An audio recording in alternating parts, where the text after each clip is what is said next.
আমার আজকে 1000 কেজি মাল উঠাবো। 1000 কেজি? হ্যাঁ, আমার ইতিমধ্যে 1 বিঘে 15 কাঠা জমিতে ধরেন সপ্তাহে 70-80 হাজার টাকার ফল বিক্রি হচ্ছে। আমার হাতে এগুলো সবই সবুজ ক্যাপসিকাম। আজকে আমি আপনাদের জানাবো ক্যাপসিকাম কি, কিভাবে ব্যবহার করতে হয় এবং কিভাবে এই ক্যাপসিকাম চাষ করতে হয়। আসসালামু আলাইকুম মঞ্জুরুল ভাই। ওয়ালাইকুম আসসালাম। ভাই ভালো আছেন? আলহামদুলিল্লাহ, আপনি কেমন আছেন? আলহামদুলিল্লাহ। আজকে আপনি বলবেন আমাদের এই ক্যাপসিকাম কি, কিভাবে ব্যবহার করতে হয় এবং কিভাবে চাষ করতে হয়। আসলে এই ক্যাপসিকামটা ভাই একটা সবজি, এটা একটা অত্যন্ত পুষ্টিকর একটা সবজি। এই ক্যাপসিকামের যে ব্যবহারটা, এটা আমরা অনেকে সালাদ হিসেবে ব্যবহার করে থাকি, অনেকে আমরা সবজি হিসেবে খাই। তারপরে এগুলো বিভিন্ন রেস্টুরেন্টে কালারটা, এর কালার যেটা হয়, এখনো কালার আসেনি। কালার আসার পরে এটা হচ্ছে চাইনিজ হোটেলগুলোই এর খাবারের উপরে ডেকোরেশন করে। এরপরে এদের বার্গার, চাইনিজ আইটেম তৈরি হয়। তো এর যে উপকারিতা আমি যতটুকু শুনেছি, যে এখানে গ্যাস্ট্রিকের এটা ভালো হয়। নিয়মিত যদি কেউ ক্যাপসিকাম ফলটা খায়, গ্যাসের সমস্যাটা থাকে না। এরপরে আবার দেখা যাচ্ছে এখানে শরীরে যাদের কোলেস্টেরল বেশি, কোলেস্টেরল কমায়। এরপরে সব শেষে আমি কোনো এক ভালো ডাক্তারের কাছ থেকে শুনেছি যে এ যদি কেউ নিয়মিত খায়, তো এটা তার নাকি ক্যান্সার নামক ব্যাধিটা স্পর্শ করতে পারে না।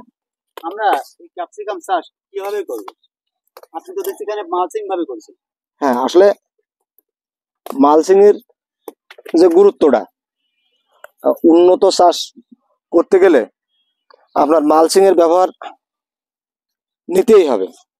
এই জন্য নিতে হবে। মালচিং এ কি হয়, মাটির আর্দ্রতাটা ধরে রাখে। এরপরে মালচিং এ আপনার খাদ্যর যে এটা গাছের যে খাদ্যটা, এটা প্রতিনিয়ত ওর মাত্রার বাইরেও নেয় না, মানে যতটুকু প্রয়োজন ততটুকু নেয়। আমরা স্বাভাবিক যে সমস্ত তরকারি চাষ করি, এই নিয়মে তো চাষ করতে হয়। হ্যাঁ, যদি মালচিং পদ্ধতিতে আসলে চাষ করা হয়, বিশেষ করে যেগুলো মালচিং এর চাষ, যেমন এই মরিচ আছে, আপনার টমেটো আছে, বেগুন আছে, এতে অনেক উপকার আছে। মালচিং পদ্ধতিতে চাষে অনেক সুবিধা আছে। আজকে কতগুলো তুলবেন আজকের ক্ষেত থেকে? আমার আজকে 1000 কেজি মাল উঠাবো। 1000 কেজি? হ্যাঁ। এই বছর প্রতি কেজি মাল কেমন দরে বিক্রি করছে? আমি 150 টাকা কেজি বিক্রি করছি সবুজটা। এগুলো পাইকারি নাকি খুচরা? না, এগুলো পাইকারি। ইতিমধ্যে কত টাকা বিক্রি করেছেন আপনার ক্ষেত থেকে? আমার এই শুরু হলে আগে একটা চালান উঠাইছে, আর তাছাড়া দুটো বর্ষা হয়ে গেল আমাদের। তো এটা বলা যায় যে অতি বৃষ্টি, এই সময় তো আর বৃষ্টি হয় না। তারপরে বৃষ্টির কারণে একটু আমি ডাউন খেয়ে গেলাম। তো আমার ইতিমধ্যে প্রথম একটা চালান, দুটো চালান আমি উঠাইছি। তাতে আমার চালানে কেমন বিক্রি হচ্ছে? এক এক চালানে আমার এখানে জমি আছে 1 বিঘে 15 কাঠা। তো 1 বিঘে 15 কাঠা জমিতে ধরেন সপ্তাহে 70-80 হাজার টাকার ফল বিক্রি হচ্ছে। প্রত্যেক সপ্তাহে 70-80 হাজার টাকা? আচ্ছা ভাইয়া, যদি নতুন কোনো উদ্যোক্তা এই চাষটি করতে চায়, তাদের উদ্দেশ্যে আপনি কি বলবেন?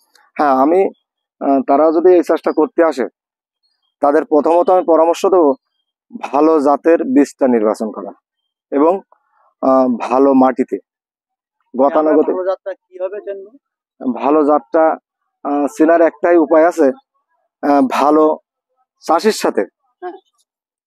চাষির সাথে যোগাযোগ করতে হবে, প্র্যাকটিক্যাল দেখতে হবে। এই যে আমার যে চাষটা দেখছেন, এত আবহাওয়া এই এর উপরেই সে যে আপনি খেয়াল করছেন না, এক এক গাছে যে ফল, একটু গাছে যে ফল সে দাঁড়ায় দিচ্ছে, গাছ ভেঙে পড়ার মতো ফল। তো এটা একটা বিশাল ব্যাপার না? আমি দেখতে পাচ্ছি গাছের যে আকৃতি, প্রত্যেক গাছে 1 কেজি 2 কেজি করে ফল দাঁড়ায় গেছে।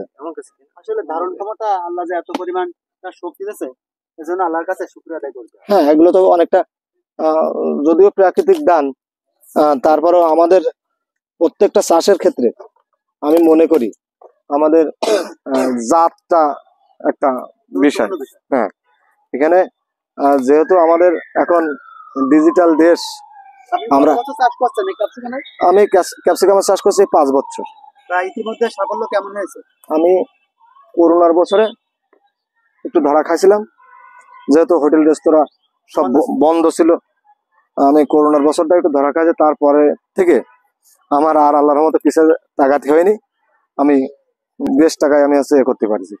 আমি তো মনে করি আমাদের দেশের লোক যে পরিশ্রমটা বিদেশে যেই করে, সেই যে টাকাটা ইনভেস্ট করে বিদেশে যায়, সেটা যদি সঠিক মাত্রায় ব্যবহার করে এই টাকাগুলা এই দেশে, এবং সেই নিয়মতান্ত্রিক ভাবে যদি পরিশ্রমটা করে, তাহলে আমার মনে হয় আমাদের বিদেশি টাকা আমাদের দেশে বিদেশের থেকে অনেক বেশি টাকা রোজগার করার মতো পজিশন আছে। আজকে আপনি এই মালগুলো কিভাবে বিক্রি করবেন? এই যে আমি এখন উঠাচ্ছি, আপনি তো আছেন, দেখবেন আছে ব্যাপারীরা আমার এখানেই চলে আসছে, এসে আমি এখানেই দেবো এবং আমার ক্যাশটা এখান থেকে পেমেন্ট দেবে তারা। আচ্ছা, এগুলো তারা কোন জায়গায় নিয়ে বিক্রি করবে? এই মালগুলো এখন যাচ্ছে আপনার ঈশ্বরদী যাচ্ছে। আগামীকালকে কিছু মাল দেব, সেটা যাবে আপনার খুলনাতে। এরকম গত 2 দিন আগে আমি মাল দিছি হচ্ছে আপনার রাজশাহীতে। আর আমাদের নিকটবর্তী আমার জেলা যশোর, সেখানে তো প্রতিনিয়তই আমি দিয়ে থাকি। তারপরেও গাছের যে ফলন বা গাছের যে কোয়ালিটি, আসলে এই কোয়ালিটির গাছ আমার কখনো হয়নি এত দুর্বল। শুধুমাত্র 2টো বৃষ্টি এসে গেল, আপনি দেখছেন যে এখন আমার এখানে বৃষ্টি লেগে আছে, গতকালকেও আমার এলাকায় বৃষ্টি হয়েছে। সব মিলিয়ে আমি তারপরেও আমার এই চাষে ইনশাল্লাহ যথেষ্ট লাভ হবে। এখন আমরা ক্যাপসিকাম খাবো, কাঁচা ক্যাপসিকাম খাবো, এর স্বাদটা কেমন আমরা পরীক্ষা করে দেখবো। আপনি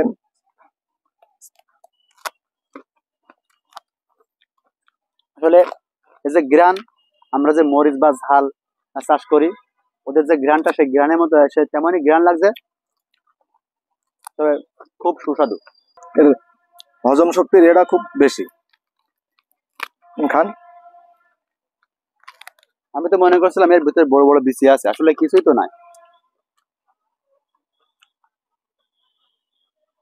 আমি প্রথম খাচ্ছি, কোনো অসুবিধা হবে না তো? না, অসুবিধা হবে না। ভালো লাগছে কিনা কর?